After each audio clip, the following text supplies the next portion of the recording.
So we're going to look at this in the four kind of different ways you can attack this problem. And we're often tasked with developing a fracture model with very limited sets of data. So a client will come to us and they'll say, well, here's a triple combo. It was run by Reeves or Computer Log or whoever knows when the case was, you know, back in the 1980s here, go and build a fracture model from it using a triple combo. So that's what we did in this case. Porosity was simple. We did this all internally in the log processing of the fracture simulator that we use. So it's just a simple neutron density method, shale volumes, just linear gamma ray. And the moduli were built using linear correlations in the software to phi t, GR, and RT. So this is our raw input data. It is actually a modern logging suite. It's by a big blue company, so I'm just going to say I'm pretty confident that the logging data is probably pretty good. But all we're using in this case is gamma, PE, neutron density, and our resistivity curves. Okay? So we're looking at the lower Montney in this case. So what we do is we draw straight lines through cross plots of phi t and resistivity or gamma, and the tools give us a linear correlation for Young's modulus and Poisson's ratio. Same thing here. This one's the Young's modulus transform. And what we did, and what's a common workflow, is to calculate this using a number of different ways. So you can use the gamma relationship, the resistivity relationship, the porosity relationship, which are all plotted in this track, and then we take an average of them.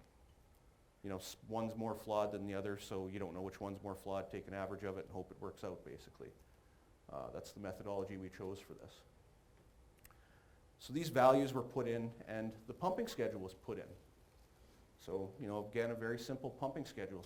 Simple slick water fluid, 45 tons of proppant, and we were able to history match it. Okay? So it's a pretty good history match. This is surface pressure.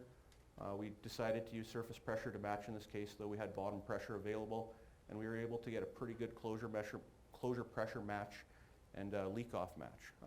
I forgot to mention it. Perm was one value that we applied a little bit of interpretation into. We had pulse decay perm and pressure decay perm, and we used those values in a neural network model to build a perm curve that was also matched to the DFIT. That was the same in both cases, in all four cases. But pretty reasonable pressure match. And where does that get us? So this is the fracture geometry that came out of the model running it with these simple linear correlations to develop Young's modulus, Poisson's ratio, and porosity. So that's our perf. So what we're showing in this case is just about 1,400 meters of gross fracture half-length, 700 meters of XF, 26 meters of XF at a 1 kilogram per meter cube concentration, and a geometry that kind of might not make sense. And you know, I think there's a lot of completions engineers that would look at this and they would probably alter the model a little bit to take that out. You know, that little open down to the bottom. And one thing I want to say about these case studies is we're not applying an interpretation on this. This is just what the model kicks out, and interpretation after the fact is kind of up to the individual. But this is the geometry we're left with.